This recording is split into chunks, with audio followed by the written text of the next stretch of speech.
What is happening, Magnus? I think the drinker has seen more of this series than I have. It's been hard for me to keep going. So I'm going to trust in the drinker on this to see what he's got to say. Are you ready? That rhymes. Hate to play the game. Bars! Let's get it.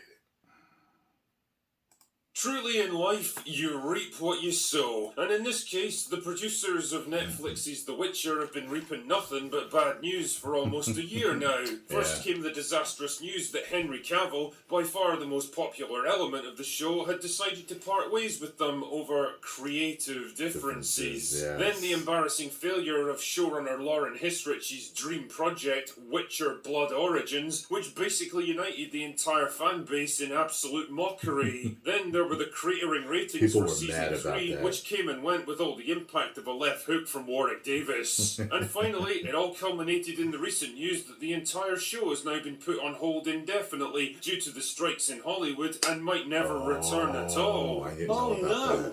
Anyway, last week... I have to admit, my first thought when hearing this news was...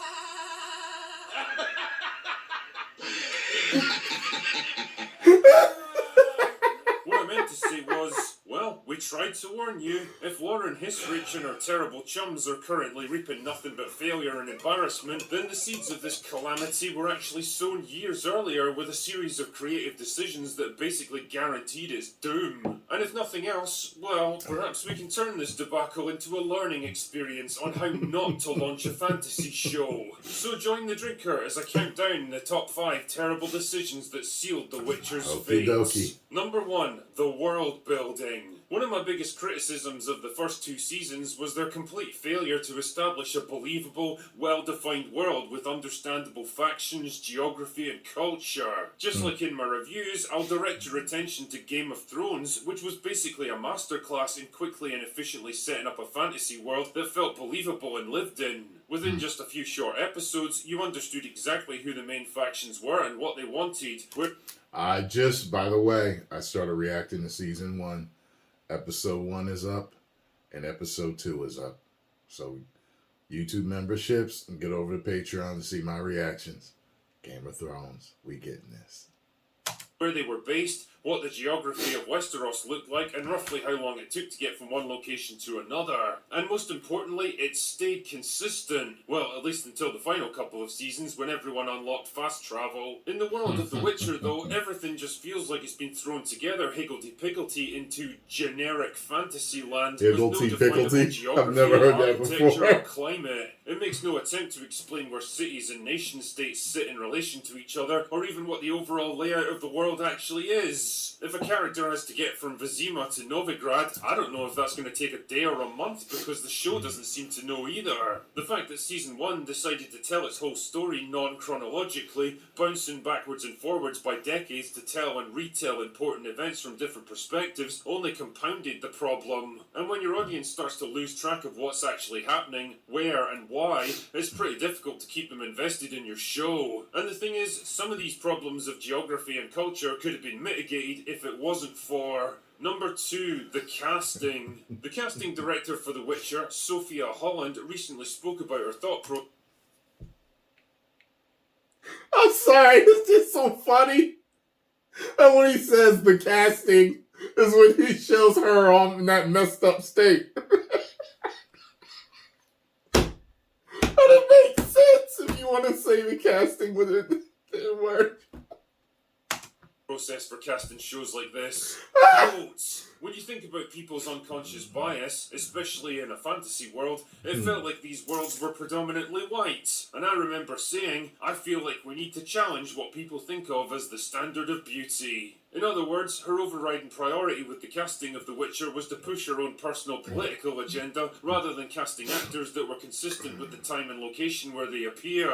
Don't get me wrong, giving a diverse range of actors more opportunities on screen is no bad thing, but I just don't think a fictional Northern European fantasy setting is the right place to do it. Yeah. Again, take a look at Game of Thrones for a moment and consider how every location has its own distinctive architecture, climate, landscape and people, so that you could usually tell at a glance exactly where you were. The average settlement in Dorne looked very different from Essos, or King's Landing, or the Iron Islands, or the North, and the people in those places choices reflected that difference. In The Witcher, So your some pretty average cool shots shithole here. village in the middle of nowhere's got a more diverse population than central London, and it looks just as ridiculous and unbelievable as it sounds. It takes you straight out of the experience because instead of a grounded and believable fictional world, you feel like you're watching a primer for an HR seminar. Number 3, not enough Witcher. Now, you might think that a show called The Witcher would be focused primarily on The Witcher, but apparently Lauren and her writing team had other ideas.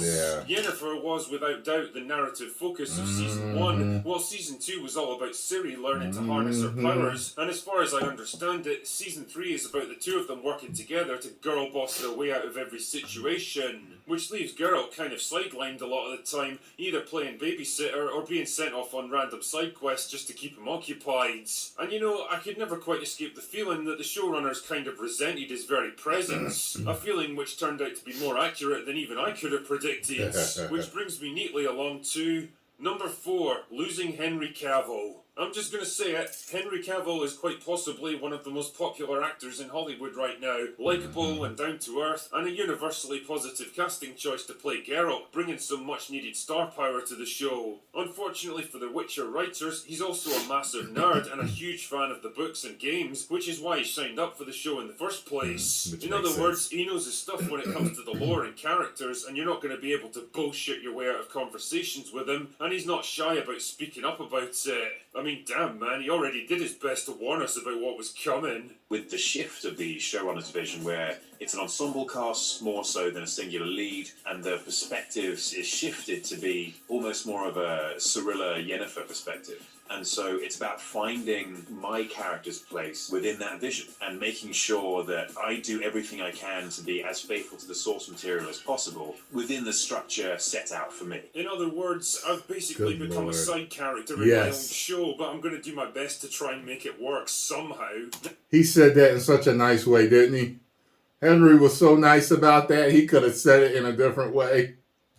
Ooh, he put his politics chops on there, didn't he? Man, listen, I had a friend named Stu who taught me an aspect of sales.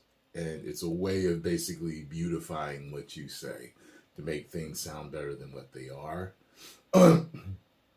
And that was done. It reminded me of that. Two people can tell you the same thing. And one will sell you the product and one will not. Because just how the one made it sound so good. He made it sound so nice. It's more of an ensemble cast. It's more of a, and me trying to stay as, I love how he did it. I do, man. Naturally, this kind of free-thinking attitude didn't go down well with Lauren and her team, who made no effort to hide their absolute disdain for the source material, according to former Witcher writer Beau DeMayo. The obvious result was that Henry and the writers began to butt heads over the show's creative direction, and fair play to the guy for managing to hang in there for 3 seasons and somehow stay professional, because I sure as shit wouldn't have. But in the end, it all became too much, and in October of last year, Henry announced that he was leaving the show after the 3rd season. Literally the only big star on the roster, the only man fighting to maintain some semblance of accuracy to the source material, and the only reason that most fans had to keep watching had been pushed out the door by a group of narcissistic, self-absorbed morons high on the smell of their own farts. And honestly, I don't blame him for bailing out of a sinking ship, especially considering what was on the horizon. Number 5. Blood Origins. I didn't see that. If fans were divided over the merits of The Witcher, then one thing they could absolutely... But I remember when the trailer came out, like, people were just destroying it. And just like, yo, don't watch it, man. So, I guess he was right. But you guys let me know in the comments. agree on was that Blood Origins was a steaming pile of monkey shit that never should have seen the light of day. Honestly, this fucking amateur hour disaster did so much damage to the Witcher brand, absolutely tarnishing what was left of its reputation. And what's interesting is that it's actually a pretty good insight into what the Witcher writers are capable of when they don't have all that pesky lore and source material holding back their, creativity? Is that the word I'm looking for? Make no mistake, Blood Origins is very much the Witcher story they always wanted to tell. A story where diversity and inclusion, female empowerment and LGBT representation were the overriding priorities, and telling an actual good story that complemented the source material was a distant afterthought.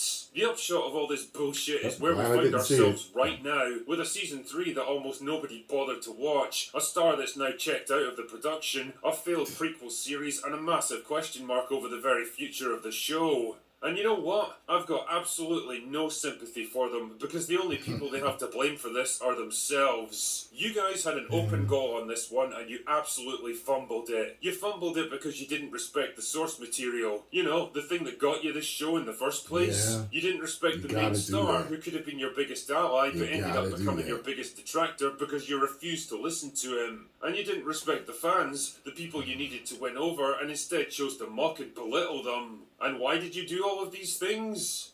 Sheer fucking hubris. You thought you knew better than everyone else around you. You thought you could swagger into this IP that people have cherished for decades and reshape it in your own image. And when you got pushback on it, you threw a hissy fit and lashed out at the very people that were trying to help you. Well, if life has taught me anything, it's that you get what you fucking deserve. And you guys deserve to see this show fail. And I, for one, certainly won't be shedding any tears for you. Anyway, that's all I've got for today. Go away now. With the right one, did he? Well, thank you, Drinker, for putting yourself through the pain that I haven't yet. I saw the first season. Got through a couple of episodes of the second season, never finished. And the way it sounded like you've been hearing, I don't know if you saw the third one, but you've been hearing how it's garbage. So it is what it is. I don't know if I have the heart to finish it. I might try to, just so I can say that I did. First season's up on, I think, Patreon and YouTube memberships, I think.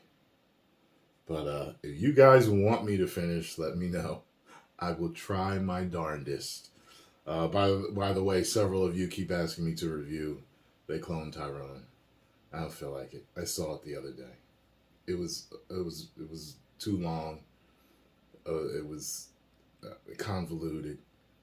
It did have some good acting and funny jokes in it at points, but I wouldn't recommend the movie. It's a for me. 2.5. 2.5. Meh. Yeah, I mean, so. Yeah. Get over and follow the Drinker. Tell him Tyrone Magnus sent you. 10 million subscribers.